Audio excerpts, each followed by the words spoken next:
Jantung Andi berdetak bukan karena kegembiraan, melainkan karena kelelahan yang membelenggu jiwa. 9 tahun. 9 tahun telah dilewatkan di ladang batu bara Kalimantan, mengumpulkan pundi-pundi rupiah yang kini terasa hampa. Keberhasilan finansial yang diraihnya terasa seperti koin berkarat, tidak mampu membeli satu pun jamak kehangatan yang ditinggalkan di belakang. Ia adalah putra perantau yang sukses, namun gagal dalam memenuhi peran sebagai anak. Pagi itu, di tengah debu dan hiruk-pikuk Balikpapan, sebuah keputusan final diambil. Lelaki itu menatap layar laptop, jari telunjuknya menekan tombol konfirmasi. Sebuah tiket pesawat ke Surabaya, disambung bus malam menuju ujung timur Pulau Jawa, Banyuwangi. Semuanya terasa mendesak. Sudah hampir 1 bulan kontak komunikasi dengan ibunda, Bu Minah, terputus total. Ponsel wanita tua itu hanya memberikan nada sambung kosong, seolah perangkat itu telah tenggelam di dasar sumur desa. Banyuwangi, nak? Sudah lama sekali tidak dengar nama itu dari mulutmu, ujar Pak Haris, mandornya, dengan senyum skeptis. Rindu, Pak. 9 tahun terlalu lama, jawab Andi, mengepak peralatan kerjanya dengan gerakan mekanis. Rindu. Ya, rindu. Tapi di bawah lapisan rindu itu, ada sesuatu yang lebih dingin, lebih tajam. Ada panggilan yang terasa seperti desakan. Sebuah alarm yang berdering terus-menerus di benak pemuda itu, yang hanya bisa diredam dengan kepulangan.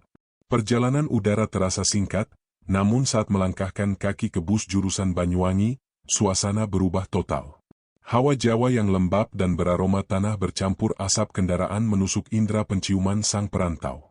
Ditinggalkan Kalimantan, Andi merasa meninggalkan separuh kekayaan materialnya, namun membawa penuh beban kerinduan yang teramat berat. Tepat saat bus mulai bergerak meninggalkan terminal, ponsel butut Andi bergetar. Sebuah pesan masuk dari nomor yang tidak dikenalnya.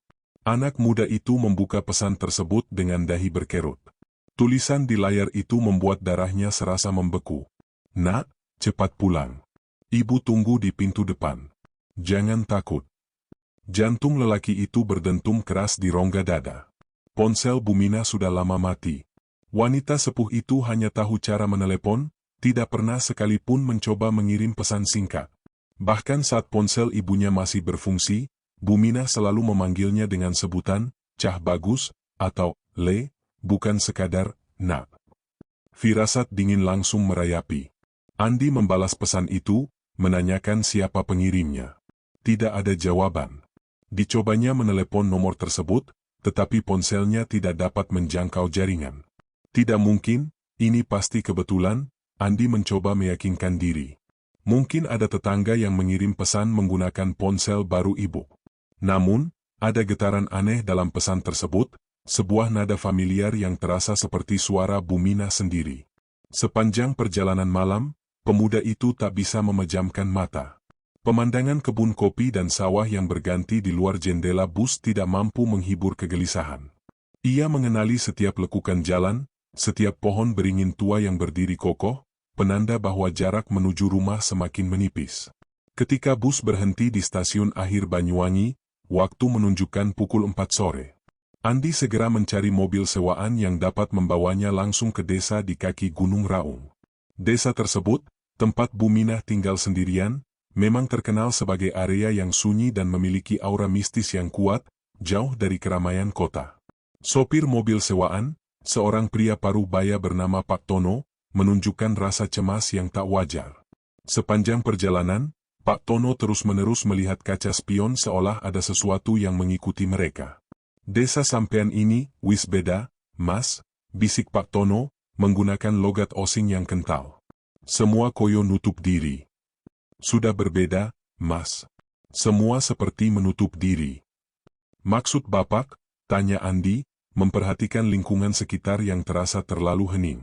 Ya, pokoknya rasanya beda. Beberapa bulan ini, hawanya tidak enak. Jangan heran kalau di sana sepi. Kekhawatiran yang semula hanya berupa bisikan di hati Andi kini berubah menjadi genderang yang ditabuh kencang.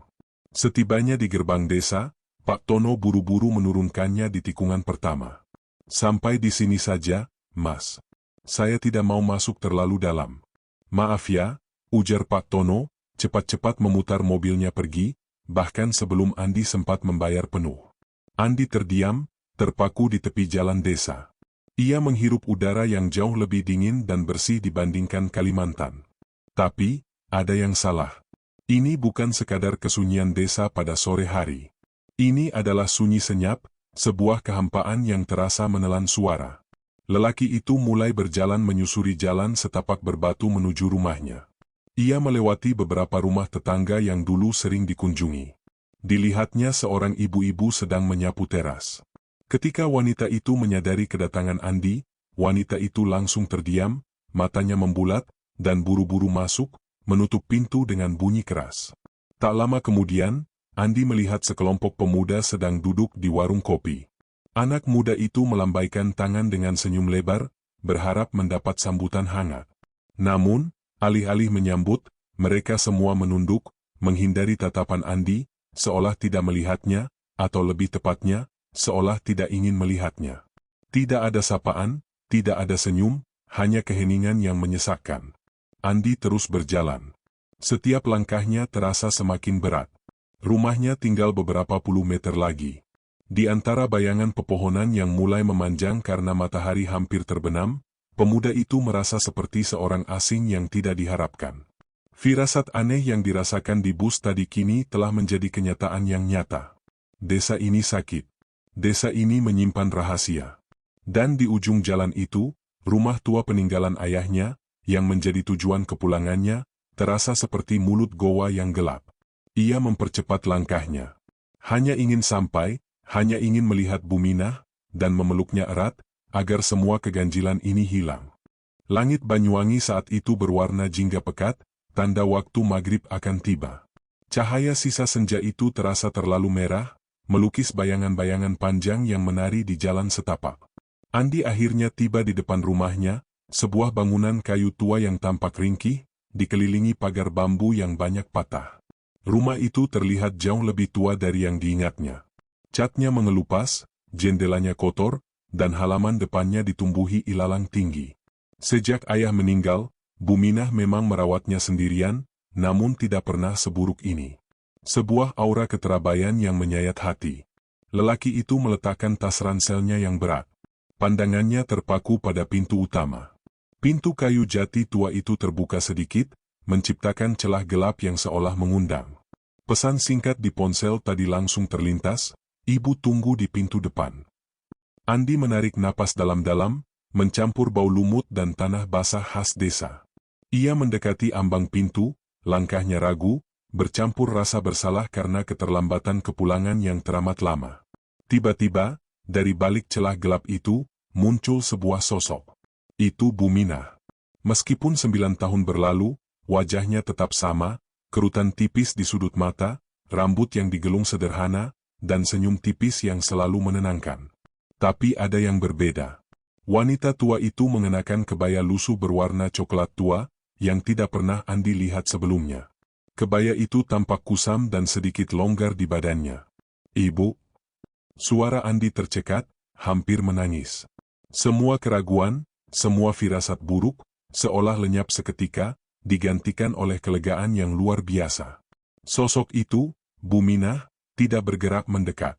Wanita sepuh itu hanya berdiri tegak di ambang pintu, dengan senyum statis yang terasa sedikit janggal. "Andi, nak, kau pulang juga?" bisiknya, suaranya terdengar sangat pelan, seperti gemerisik daun kering yang tertiup angin. Andi tidak peduli dengan keanehan itu. Dipeluknya tubuh ringkih ibunya. Sebuah pelukan yang sudah ia impikan bertahun-tahun lamanya. Namun, saat lengan lelaki itu melingkari pundak Buminah, ia merasakan kehangatan yang aneh. Kehangatan itu tidak terasa seperti tubuh manusia yang hidup, melainkan seperti kehangatan benda mati yang dipanaskan di bawah sinar matahari. Lebih dari itu, tercium aroma yang kuat dan asing. Bukan aroma minyak telon khas Buminah, melainkan aroma manis bercampur busuk, seperti bunga Kamboja yang layu dan terlupakan. Andi melepaskan pelukan, mencoba menyembunyikan kebingungannya. Kenapa ibu tidak pernah angkat teleponku?" Buminah hanya menggeleng pelan, senyumnya tidak berubah. "Sudah, nak. Jangan bicarakan itu. Ibu lelah. Kau pasti juga lelah sekali, dari jauh." Jangan membuat keributan, ya. Cepat masuk dan istirahat. Permintaan itu terasa seperti perintah, bukan permohonan.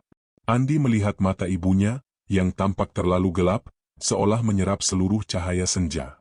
Pemuda itu mengikuti langkah ibunya masuk ke dalam rumah. Langkah Buminah sangat hati-hati, hampir seperti menyeret kaki. Di dalam, suasananya terasa dingin menusuk tulang. Meskipun rumah kayu seharusnya hangat, yang dirasakan Andi adalah kelembapan dan udara yang berat, seolah oksigen di dalamnya terlalu kental. Rumah itu benar-benar kotor. Jaring laba-laba tergantung di sudut-sudut plafon, dan lantai kayu yang dipijak Andi terasa berpasir. Rumah kita kotor sekali, Buk. Besok biar aku bersihkan semua, ujar Andi, mengambil tas ranselnya. Buminah berbalik dari dapur, sekali lagi dengan senyum yang sama. Jangan sekarang, nak. Besok saja. Biar ibu yang urus. Kau istirahat saja di kamarmu. Malam itu, Andi masuk ke kamar tidurnya yang lama. Kamar itu terasa paling terawat di antara ruangan lain, tetapi masih tercium aroma apak. Anak Buminah itu berbaring di atas kasur. Kelelahan dari perjalanan panjang berhasil menekan rasa penasaran dan keanehan yang ia rasakan. Ketika tengah malam tiba, Andi terbangun oleh suara. Suara itu berasal dari kamar Buminah, yang terletak persis di sebelah kamarnya. Terdengar batuk-batuk kering yang sangat pelan, diikuti oleh suara kain yang diseret di lantai kayu. Suara itu menyeramkan dan berirama, seolah ada sesuatu yang berat dan panjang diseret maju mundur. Lelaki itu bangkit dari ranjang. Rasa penasaran mengalahkan rasa takut. Ia berjalan pelan menuju pintu kamar Buminah. Diketuknya pintu itu pelan. Ibuk? Ibuk baik-baik saja? Kenapa batuk? Ada yang bisa kubantu? Tanya Andi setengah berbisik. Suara di dalam kamar langsung terhenti. Hening. Kemudian, terdengar jawaban yang sama sekali tidak menenangkan. Sudah, tidur saja, nak. Ibu sedang membereskan barang. Kau jangan khawatir. Ibu baik-baik saja. Suara itu terlalu datar, tanpa emosi seorang ibu yang sedang batuk atau sakit. Andi bersandar di pintu. Suara itu meyakinkan, namun perasaan di dada pemuda itu berteriak bahwa semua ini bohong.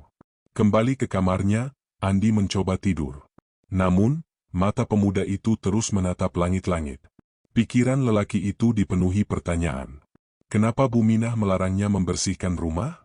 Kenapa tetangga bersikap aneh? Kenapa suara batuk dan seretan kain itu terasa begitu dingin? Ia memejamkan mata, memaksakan diri. Saat matanya terpejam, aroma Kamboja layu itu seolah semakin kuat, seperti ada sesuatu yang bernapas persis di sisi ranjangnya. Andi merasakan kehadiran yang tidak ingin diganggu dan menuntut kepatuhan. Pagi hari datang terlambat di desa. Cahaya matahari terasa enggan menembus celah jendela. Buminah sudah berada di dapur saat Andi keluar. Sarapan sudah ibu siapkan, nak, kata Buminah, menyodorkan piring berisi nasi jagung dan ikan asin. Andi duduk di meja makan tua, memperhatikan ibunya. Wanita tua itu duduk di seberang meja, tersenyum, namun tidak ada makanan di depannya. Ibu tidak makan? Tanya Andi. Sudah, nak. Ibu sudah makan. Kau saja yang makan. Habiskan. Kau kurus sekali, jawab Buminah. Senyumnya tetap sama, tipis, dingin, dan statis. Saat Andi makan, pandangannya menyapu seisi rumah. Matanya jatuh pada sebuah laci tua di lemari peninggalan ayahnya. Laci itu biasanya berisi benda-benda kenangan. Aku ambil air minum dulu, Buk, kata lelaki itu. Sambil menuju ke dapur, Andi bergerak cepat ke arah lemari. Dibukanya laci tua itu. Di dalamnya, tertutup oleh selembar kain beledu hitam, tergeletak sebuah bingkai foto. Andi mengambil bingkai itu. Itu adalah foto Buminah dan ayahnya saat menikah. Buminah di foto itu terlihat segar, muda, dan matanya penuh kehidupan. Namun, saat Andi membalik bingkai itu, ia melihat sesuatu yang membuat napasnya tertahan. Di bagian belakang bingkai, tertulis tanggal lahir dan tanggal kematian Buminah. Tangisan tanpa suara memenuhi tenggorokannya. Andi memutar bingkai, melihat lagi wajah ibunya di foto, lalu menoleh ke belakang, ke arah dapur tempat sosok yang mengaku Buminah sedang tersenyum menatapnya. Tanggal kematian yang tertera di belakang foto itu adalah 6 bulan yang lalu. Jantung lelaki perantau itu berdentam, kali ini bukan karena firasat, tapi karena kesadaran mengerikan yang baru saja menghantamnya. Setelah kesadaran yang mengerikan itu menghantam benak Andi, bahwa sosok yang tersenyum di dapur itu adalah sesuatu yang lain dari ibunya yang hidup, sarapan nasi jagung yang ada di hadapannya terasa seperti pasir. Putra Bumina itu berusaha keras mempertahankan ekspresi datar, menyembunyikan getaran hebat yang menjalari seluruh tubuhnya. Sosok ibu di seberang meja terus tersenyum, mengawasinya dengan mata gelap yang terasa kosong. Perantau itu memaksa dirinya mengunyah, meskipun tenggorokannya tercekat. Setiap detik yang dilewati di ruangan itu terasa seperti perang dingin. Ia harus bertindak normal. Ia harus keluar dari rumah ini. Enak, nak? Ibu membuatnya khusus, bisik sosok itu, suaranya kini terdengar sedikit serak, seolah pita suaranya telah lama kering. Enak, Buk. Sangat enak, jawab Andi kaku, buru-buru menghabiskan sisa makanannya. Setelah sarapan, lelaki itu segera membuat alasan untuk pergi. Aku harus ke kota, Buk. Mengambil barang-barangku yang tertinggal dan mencari beberapa keperluan. Senyum sosok itu menghilang sejenak. Mata gelapnya menajam. Barang apa? Bukankah sudah kau bawa semua? Tidak, Buk. Ada dokumen penting yang harus kuurus. Janji, aku akan segera kembali sebelum matahari terbenam. Andi berusaha terdengar tegas dan meyakinkan, padahal ia ingin lari sekencang-kencangnya. Sosok itu menatapnya lama, tatapan yang terasa menusuk ke dalam sumsum tulang. Akhirnya, sosok itu mengangguk pelan. Baiklah, hati-hati, dan jangan bicara dengan siapapun tentang apapun. Perintah yang terselubung ancaman itu membuat bulu kuduk Andi meremang. Begitu anak desa itu berhasil keluar dari ambang pintu, ia langsung mempercepat langkahnya, tidak lagi peduli pada etika berjalan di desa. Ia bahkan tidak berani menoleh ke belakang, takut jika sosok itu tiba-tiba berdiri di jendela mengawasinya. Saat ia sudah cukup jauh dan memasuki jalan utama desa, ia mulai memperhatikan rumahnya dari kejauhan. Di siang hari, rumah itu terlihat lebih terbengkalai. Halamannya penuh rumput liar. Jika ibunya masih hidup, Buminah adalah seorang wanita yang sangat rapi dan tidak akan pernah membiarkan halaman rumahnya sekotor itu. Andi teringat pada hari pertama kedatangannya, ia mendengar suara batuk dan seretan kain. Ia harus membuktikan dugaannya. Ia tahu ibunya biasa menyimpan foto-foto lama dan surat-surat penting di laci kamar tidurnya.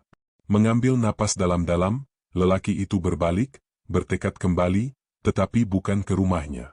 Tujuan utamanya kini adalah rumah Bu Lilik, tetangga terdekat yang paling akrab dengan Buminah. Bu Lilik adalah kunci untuk membuka tabir misteri ini. Langkah Andi terasa berat saat mendekati rumah Bu Lilik. Rumah yang dulu selalu ramai dengan tawa dan obrolan kini sunyi. Tidak ada suara ayam atau obrolan ibu-ibu yang biasa terdengar. Ia mengetuk pintu kayu yang dicat biru muda itu. Assalamualaikum, Bu Lilik. Ini Andi, Bu. Pulang. Keheningan melingkupinya.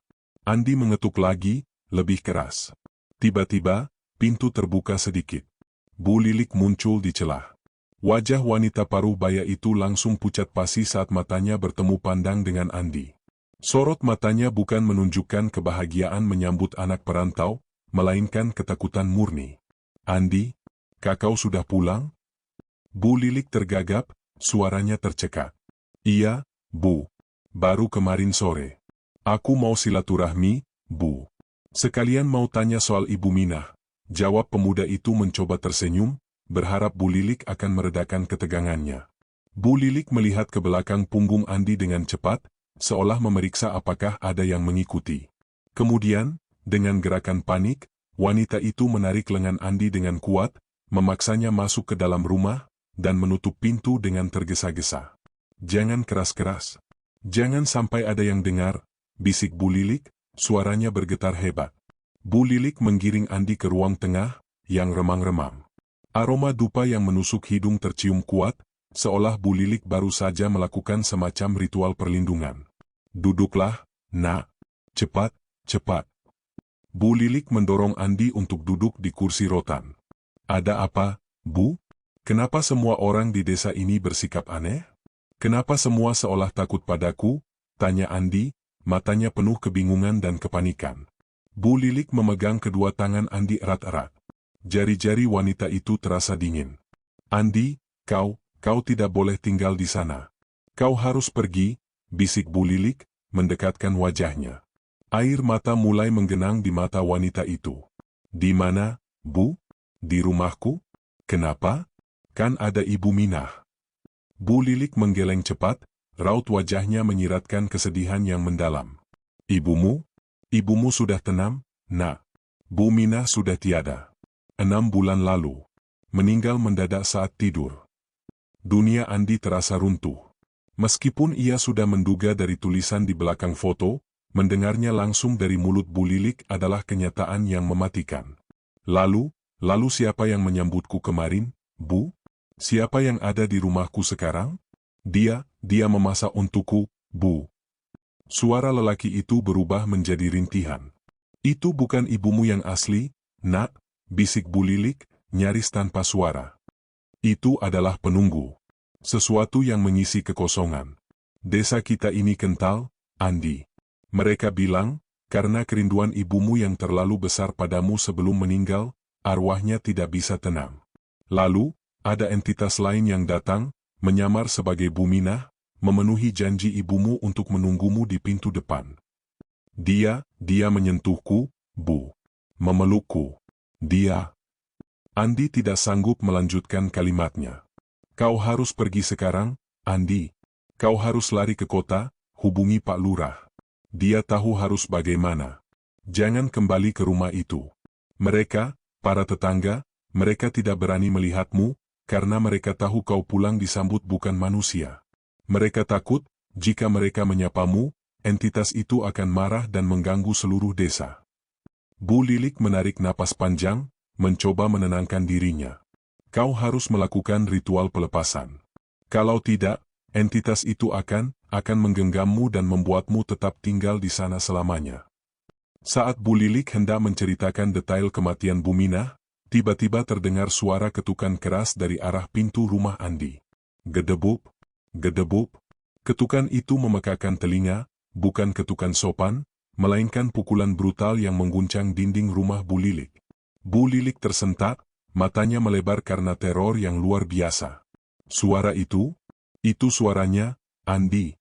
Dia tahu kau di sini. Bu Lilik mencengkeram bahu lelaki itu.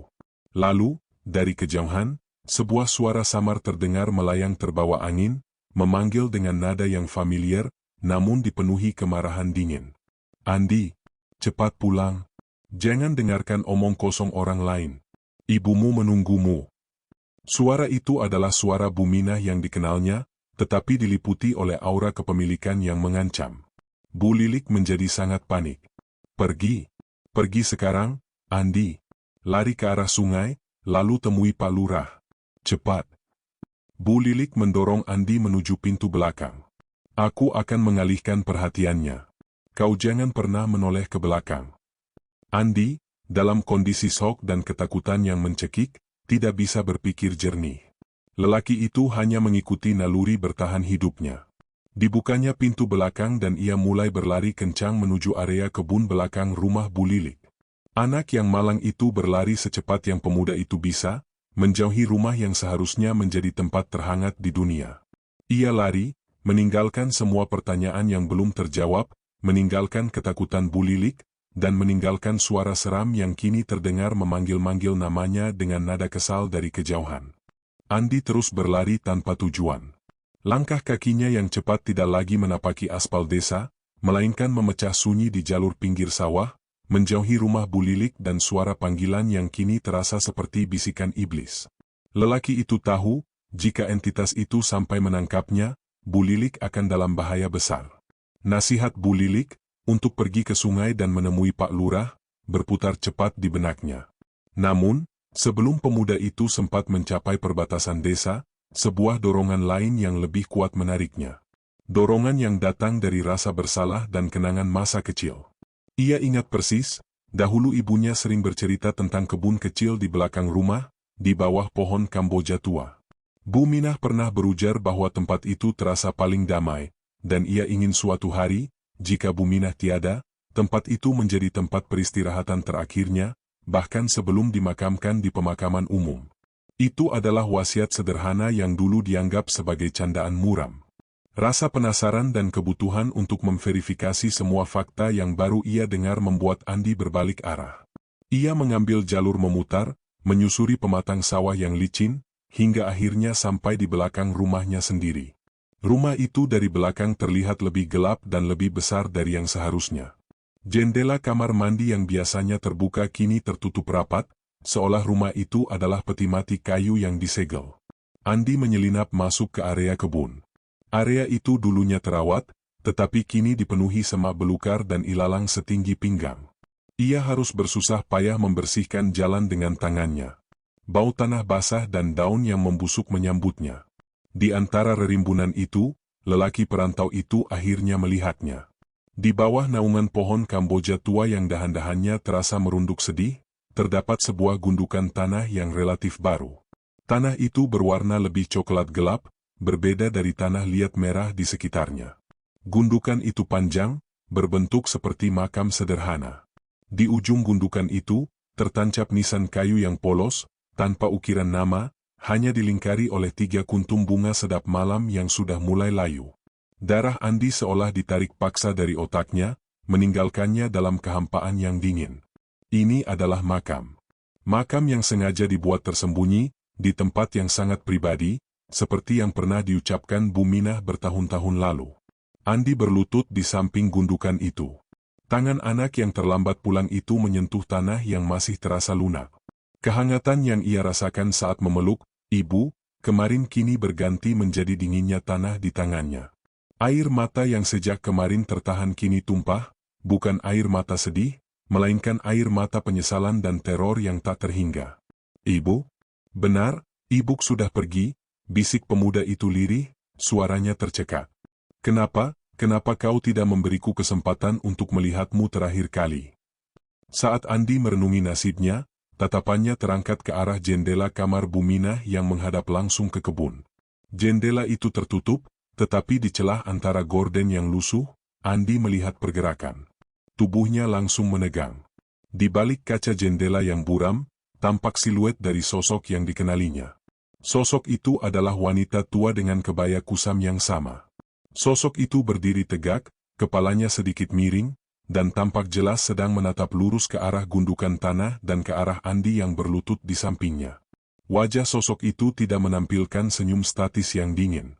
Kali ini, wajahnya terdistorsi oleh kesedihan yang mendalam, bercampur dengan kemarahan yang membara. Pemuda itu tidak bisa bergerak. Ia dan entitas itu hanya dipisahkan oleh kaca jendela kotor. Seolah telepati, Andi mendengar suara gemuruh dalam kepalanya. Suara itu bukan bisikan, melainkan suara batin yang menggema dan menuduh. Kau melihatnya, nak? Kau sudah tahu. Kau ingin pergi dariku? Setelah 9 tahun kau meninggalkanku sendiri? Andi merasakan hawa dingin yang menusuk. Itu bukan hanya hawa mistis, tetapi hawa marah dari entitas yang telah merasa memiliki dan kini merasa dikhianati karena Andi telah menemukan kebenarannya.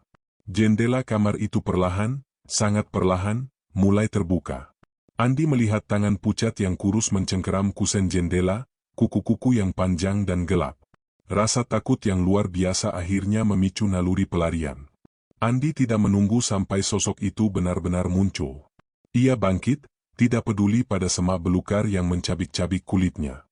Lelaki itu lari dari kebun belakang, melompati pagar bambu yang rapuh, dan kembali ke jalan setapak. Ia tahu, tinggal di desa itu semenit saja berarti menyerahkan jiwanya. Andi berlari tanpa henti, meninggalkan gundukan tanah dan tatapan marah di jendela.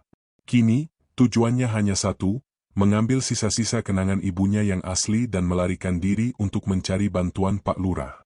Dengan napas terengah-engah, pemuda itu kembali ke rumah. Ia tidak masuk melalui pintu depan, melainkan menyelinap lewat jendela dapur yang ia paksa buka.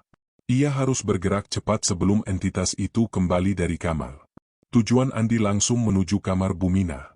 Ruangan itu terasa paling dingin dan paling sunyi di rumah itu. Aroma Kamboja layu yang kuat menusuk hidungnya.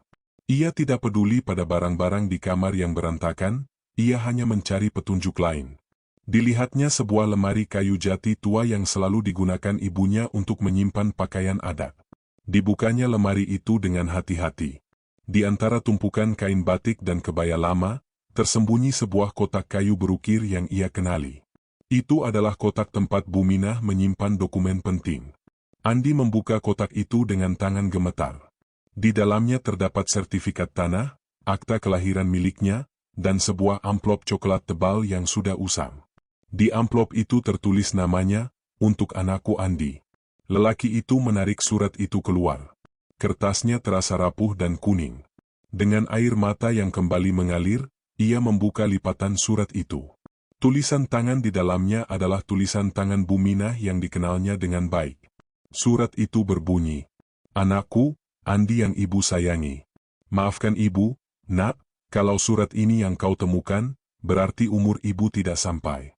Ibu tahu kau sangat sibuk di sana, Kalimantan. Jangan salahkan dirimu. Ibu sudah tua dan lelah. Ibu hanya punya satu permintaan, pulanglah. Jaga rumah ini baik-baik. Rumah ini adalah warisan ayahmu. Jangan biarkan dia kosong. Jika rumah ini kosong, sesuatu yang lain akan mengisinya, nak. Dan ibu tidak ingin kau disambut oleh kekosongan itu. Jaga dirimu. Ibu akan selalu menunggumu. Tapi jika kau pulang dan ibu sudah tiada, jangan takut. Ibu yang sebenarnya selalu ada di sini, di setiap sudut rumah ini. Jangan pernah tinggal lebih dari 2 hari jika kau merasa ada yang salah. Tolong jangan lupa, nak. Ibu berpulang pada tanggal 7 Maret tahun ini. Jangan lupakan tanggal itu. Itu adalah hari ibu akhirnya bisa beristirahat. Dengan penuh kasih sayang, ibumu." Andi menjatuhkan surat itu. Tanggal yang tertulis, 7 Maret.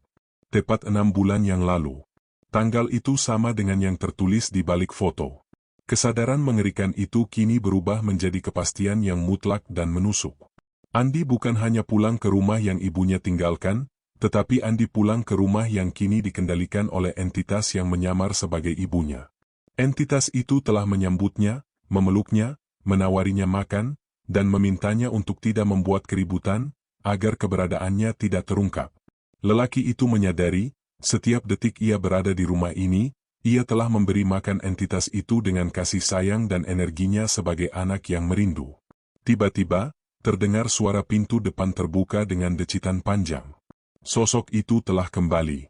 Langkah kaki yang diseret dan suara batuk kering yang ia dengar semalam kini terdengar mendekat, pelan, namun pasti, menuju kamar ini. "Andi, kau sudah kembali?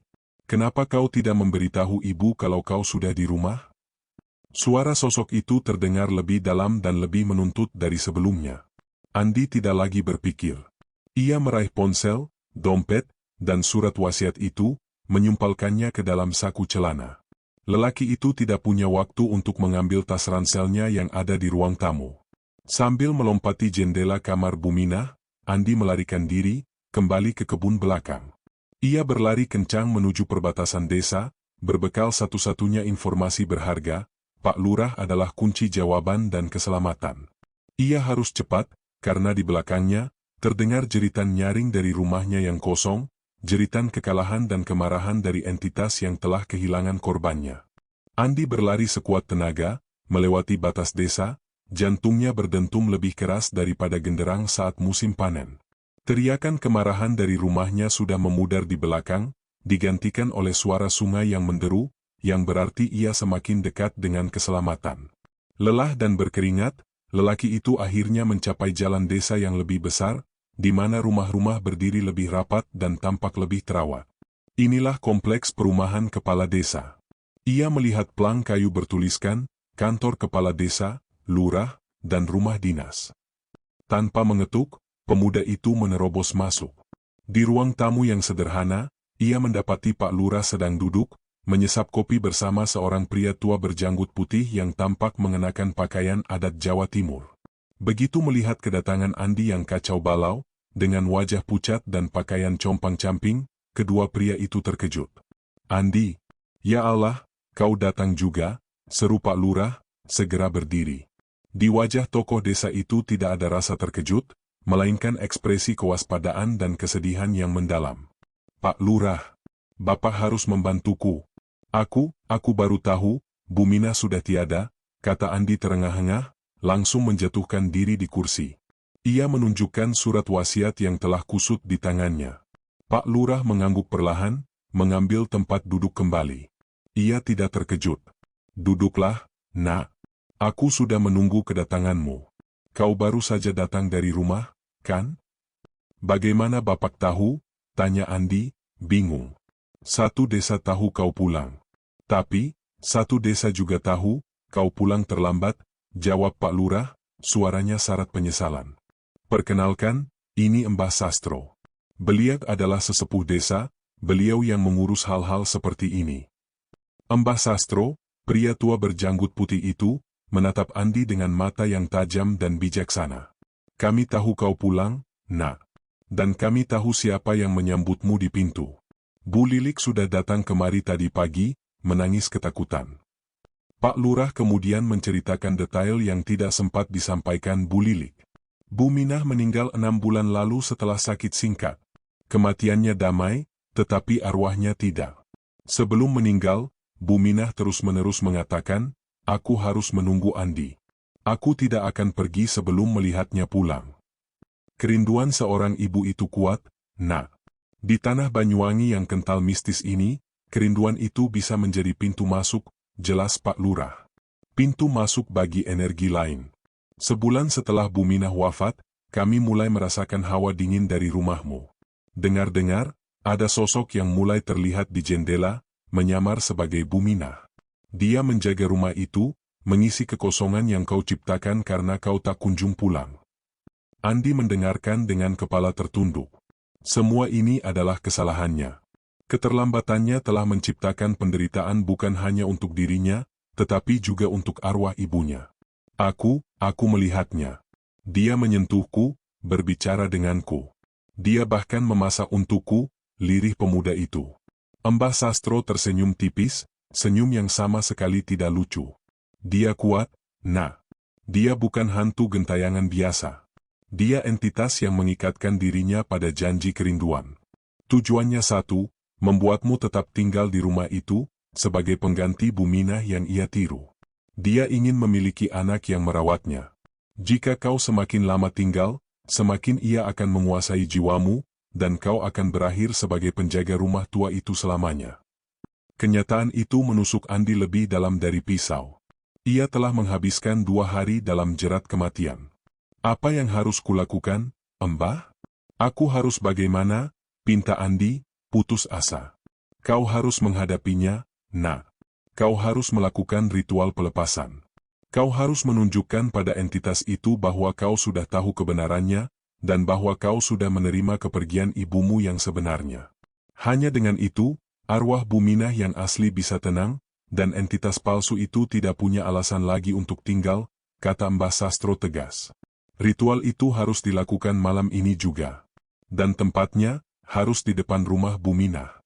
Malam telah larut, diiringi suara jangkrik yang meratap dan angin dingin dari Gunung Raung. Andi kembali ke rumahnya, kali ini tidak sendirian.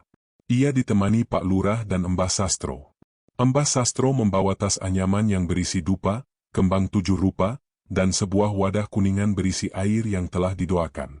Mereka bertiga berhenti di halaman depan, tepat di ambang pintu rumah tua itu. "Kau harus masuk lebih dulu, Nak," bisik Mbah Sastro. "Kau harus memanggilnya keluar. Kau harus bicara dengannya, hati ke hati, tanpa rasa takut. Kami akan berjaga di luar." Andi menelan ludah.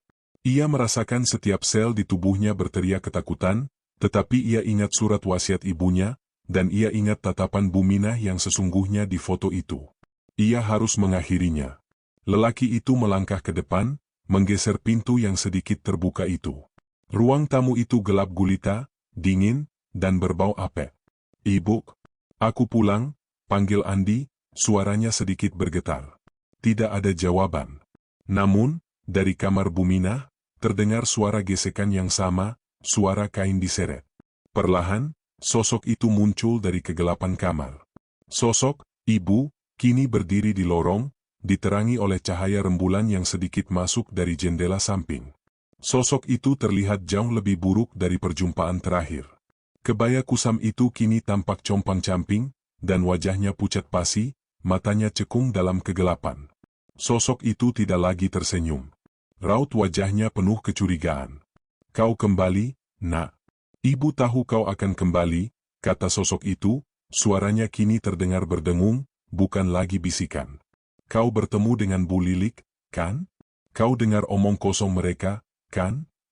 Andi berdiri tegak. Ketakutan itu masih ada, tetapi kemarahan karena pengkhianatan spiritual ini lebih besar. "Kau bukan ibuku," ujar Andi, suaranya kini mantap. Mata cekung sosok itu memancarkan kilatan marah. "Apa katamu? Aku ibumu. Aku yang menunggumu. Aku yang memasak untukmu. Kau menghabiskan 9 tahun tanpa memikirkanku, dan sekarang kau datang dan bilang aku bukan ibumu? Ibuku yang sesungguhnya telah meninggal 6 bulan lalu," balas pemuda itu, berusaha mengendalikan napas. "Namanya Buminah. Dia meninggalkan surat untukku, dan dia dimakamkan di tempat yang damai. Kau adalah kekosongan yang mengambil tempatnya. Kau hanya entitas yang mengikatkan diri pada janji yang tak sempat tuntas." Sosok itu tertawa. Tawa yang serak dan kering, seperti kaca dipecahkan. "Janji itu tulus, kerinduan itu nyata. Aku memberimu kehangatan yang kau cari. Aku memberimu kepulangan yang kau rindukan. Kau ingin meninggalkan kehangatan ini, Nak?" Sosok itu perlahan mulai bergerak maju, langkahnya yang terseret semakin cepat. Seiring ia mendekat, wujudnya semakin menunjukkan aslinya. Kulit pucatnya terlihat mengelupas di beberapa tempat, dan aroma Kamboja layu bercampur dengan bau tanah basah dan lumut yang sangat kuat. "Jangan pergi, Nak. Tetaplah di sini bersamaku. Kita akan tinggal di rumah ini selamanya," kata sosok itu, mengulurkan tangan yang kurus dan pucat. "Aku akan pergi," kata Andi tegas. "Dan aku datang untuk membebaskan ibuku yang sesungguhnya." Tepat ketika sosok itu berada 2 langkah di hadapan Andi, lelaki itu berbalik dan berlari keluar, menuju ke halaman di mana Mbah Sastro sudah siap dengan peralatan ritualnya. "Mbah, sekarang," seru Andi. Sosok itu berteriak nyaring dari ambang pintu. Teriakan yang memekakkan telinga dan mengandung semua amarah, kesedihan, dan kepemilikan yang ia rasakan. "Kau tidak bisa meninggalkanku. Kau milikku. Kau akan tetap di sini, menjadi anakku." Mbah Sastro segera melempar kembang sedap malam dan menaburkan air doa ke ambang pintu. Asap dupa langsung mengepul tinggi, menciptakan penghalang spiritual. Ritual pelepasan pun dimulai, dengan Andi sebagai pusatnya. Asap dari dupa yang dibakar Mbah Sastro mengepul tebal, menciptakan tirai yang memisahkan Andi dan kedua sesepuh desa itu dari pintu rumah yang kini terasa seperti mulut goa.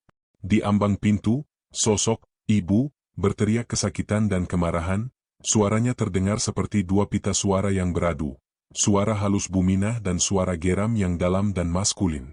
"Pergi. Jangan hancurkan kesenangan ini. Aku akan merawatnya seperti ibu aslinya. Aku yang berhak," raung entitas itu. Mbah Sastro, didampingi Pak Lurah, memulai mantera-mantera dalam bahasa Jawa kuno.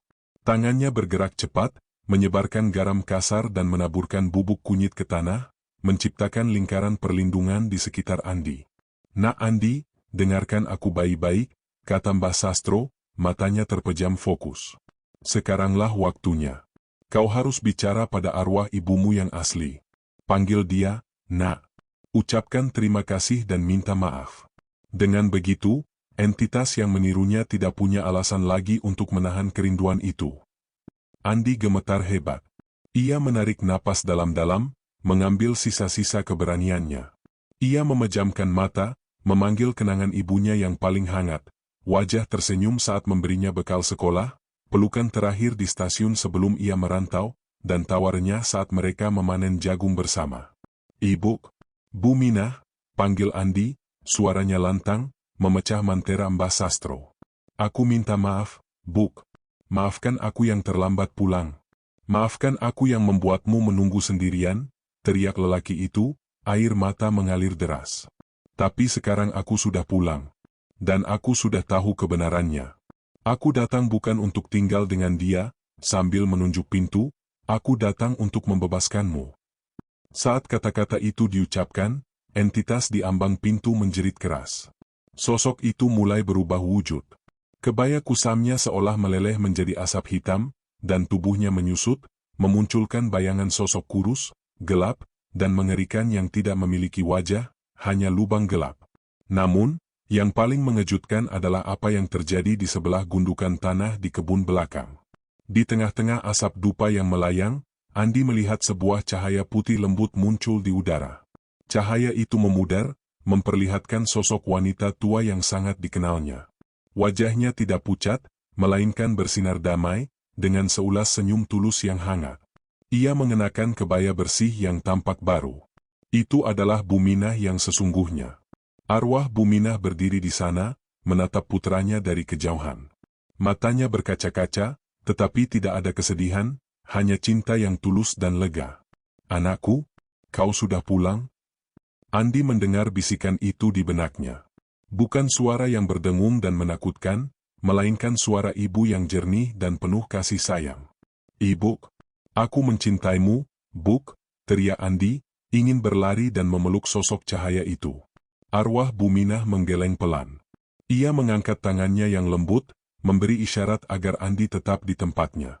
Arwah itu kemudian menoleh ke arah pintu, menatap entitas yang sedang meronta di ambang pintu. Sosok ibu yang asli itu kemudian memandang putranya untuk terakhir kali, matanya menyampaikan perpisahan yang mendalam. "Jangan khawatir, Nak. Ibu sudah lega. Hiduplah dengan baik. Jangan lupakan tanggal 7 Maret. Jaga dirimu." Kemudian, arwah Buminah yang asli itu tersenyum terakhir kali, senyum yang murni, seolah semua kerinduan dan penderitaannya telah terlepas. Sosok cahaya itu perlahan terangkat, memudar, dan menghilang ke arah langit malam yang gelap, membawa serta hawa dingin yang menusuk. Tepat saat arwah ibu menghilang, entitas di ambang pintu kehilangan kekuatannya. Raungan itu berubah menjadi erangan keputusasaan. "Tidak. Kekosonganku. Kembalikan kekosonganku." Mbah Sastro segera menyelesaikan mantera terakhirnya. Ia melempar cairan doa ke arah ambang pintu. Fiuh. Sosok mengerikan yang tidak berbentuk itu menjerit sekali lagi, jeritan yang membelah malam, kemudian melebur menjadi asap hitam pekat yang langsung tersedot kembali ke dalam rumah tua itu, seperti debu yang ditarik oleh pusaran. Pintu rumah itu berderit, lalu tertutup dengan benturan keras. Suasana kembali sunyi. Hanya suara napas terengah-engah dari Andi dan Pak Lurah yang terdengar. "Sudah selesai, Nak. Entitas itu sudah diusir. Arwah ibumu sudah tenang," kata Mbah Sastro, tanpa kelelahan. "Rumah itu kini kosong, benar-benar kosong. Tidak ada yang menantimu di sana lagi." Andi hanya bisa berdiri, tubuhnya dibasahi air mata dan keringat. Ia telah selamat, tetapi ia kini harus menghadapi kenyataan pahit. Ia telah kehilangan ibunya 2 kali, saat ia merantau, dan saat ia mengucapkan selamat tinggal terakhir pada arwahnya. Pagi harinya, matahari bersinar terang di desa. Andi kembali ke rumahnya. Ia menemukan tas ranselnya yang tergeletak di ruang tamu. Rumah itu kini terasa sangat berbeda. Dinginnya telah hilang, digantikan oleh kehangatan normal dari sebuah rumah yang sudah lama ditinggalkan. Di meja dapur, nasi jagung dan sayur yang dimasak oleh entitas itu telah mengering dan menghitam, menjadi sisa-sisa energi palsu yang kini telah lenyap. Setelah berdiskusi dengan Pak Lurah dan Mbah Sastro, Andi memutuskan untuk mengurus pemakaman ibunya secara layak di TPU desa. Mereka mengangkat gundukan tanah di kebun belakang. Di dalamnya, ditemukan kain kafan kosong dan sedikit tanah yang telah didoakan, simbol dari janji Buminah untuk menanti putranya di rumah. Jenazah Buminah yang asli telah lama dimakamkan di TPU desa, tanpa sepengetahuan Andi. Setelah semua urusan selesai, Andi duduk sendiri di teras. Ia melihat desa yang dulu takut menyapanya kini kembali ceria. Bu Lilik datang, memeluknya sambil menangis bahagia karena ia selamat. Andi memutuskan untuk tidak kembali ke kota perantauan secepatnya. Ia memenuhi wasiat ibunya yang sesungguhnya, jangan biarkan rumah ini kosong. Ia mulai membersihkan rumah tua itu dari ilalang dan debu, mengisinya dengan tawa dan kenangan yang nyata. Ia membuka lemari ibunya, mencium wangi bunga sedap malam yang tersisa di balik lipatan batik.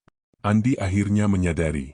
Kepulangan sejatinya bukanlah saat ia menginjakkan kaki di ambang pintu yang dingin itu, melainkan saat ia berhasil menerima kepergian ibunya, dan mengisi kekosongan itu dengan cinta dan tanggung jawab yang nyata. Ia merenung. Ia telah membuat ibunya menunggu terlalu lama. Kini, ia akan memastikan, dimanapun ibunya berada, Buminah akan tahu bahwa putranya tidak akan lagi meninggalkan rumah yang penuh kenangan ini dalam kekosongan. Tepat di bawah pohon Kamboja tua di halaman belakang, Andi menanam benih bunga sedap malam yang baru. Bunga yang akan mekar setiap tahun, sebagai pengingat akan cinta